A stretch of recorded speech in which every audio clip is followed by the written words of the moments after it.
80억짜리 채권 33억 2천에 계약한 거 마무리가 됐습니다.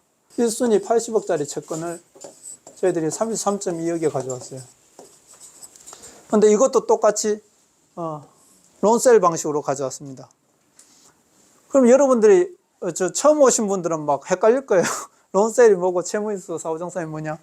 그러면은 이게 계산을 해보면 돼요. 유동화에서는 채무인수 사후정산을 섞어서 하든, 자, 두 번째로 론셀 방식으로 하든 똑같이 33억 2천을 받습니다.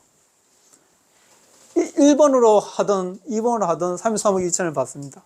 그런데 우리 보고 결정하라고 해요. 예, 우리 유리한 대로. 그런데 우리가 이 물건 같은 경우 왜 론셀을 선택했을까요?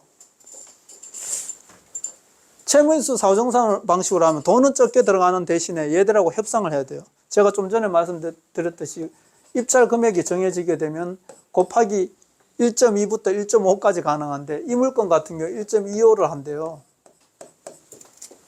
이렇게 물건에 따라 공시익을 정해줘요. 그러면은 한 41억 정도 나오죠. 그죠? 이렇게 됩니다. 그런데 론셀 방식으로 가져오면 33.2억을 다 줘야 돼요.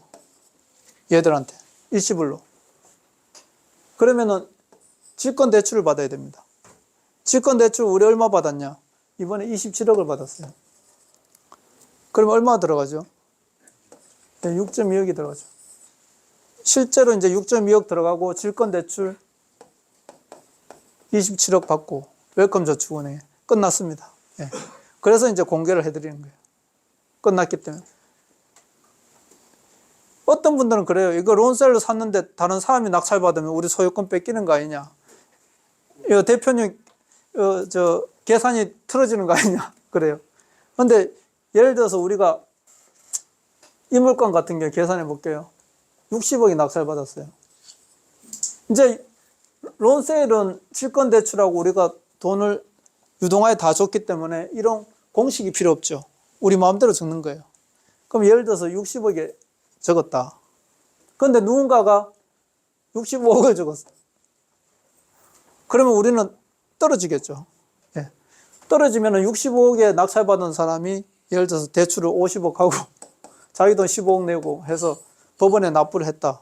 그럼 소유권은 우리가 못 가져와요. 소유권은 못 가져와요. 그런데 이게 누구한테 돌아옵니까? 원래 유동화회사에 가야 되는데 우리가 돈을 다 주고 사왔잖아, 론셀로. 그러니까 이게 65억이 우리 회사로 들어와요. 자, 그러면은 질권 대출이 27억 있죠. 은행 이자가 한 5천 들어간다 치고 넉넉하게 28억 칩시다. 질권 대출 빼면 얼마 남습니까? 예? 우리는 만약에 떨어졌다, 경매에서. 떨어지면은 더 땡겨줘. 6.2억 들어가고 경매에 떨어지면 37억 벌어요. 예. 얼마 좋습니까?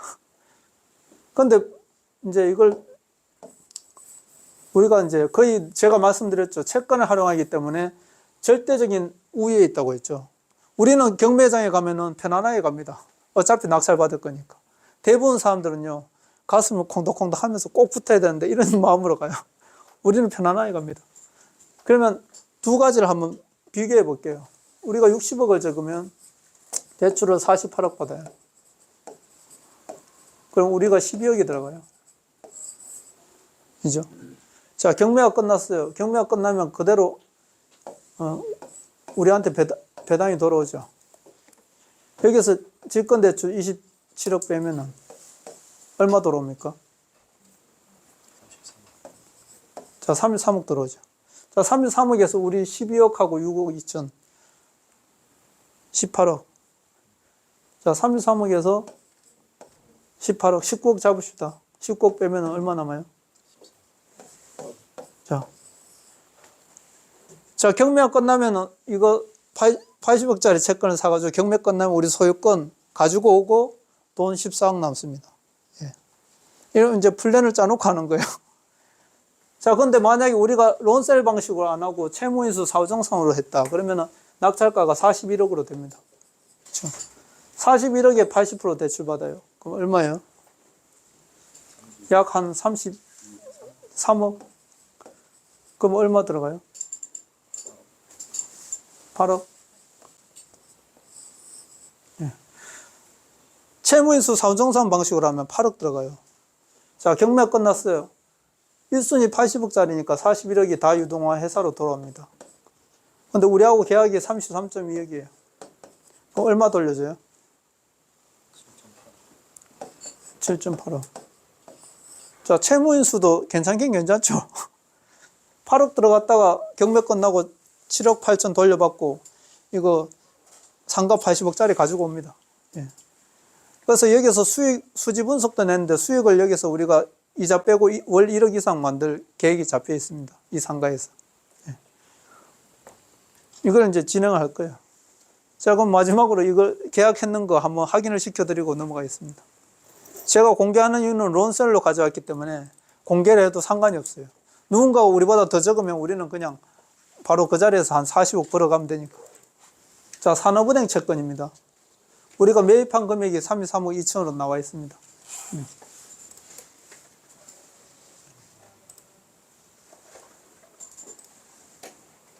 유동화 회사하고 우리 회사하고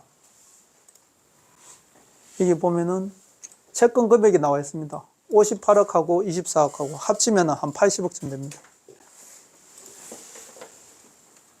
이게 이제 우리 유동화 회사하고 계약한. 근데 이건 왜 흑백이냐? 직권대출하면 원본을 직권대출은행에 줍니다. 그래서 우리가 가지고 있는 거는 이거 복사본이에요. 이거는 부동산 표시고요. 이제 유동화 회사 인감증명서입니다.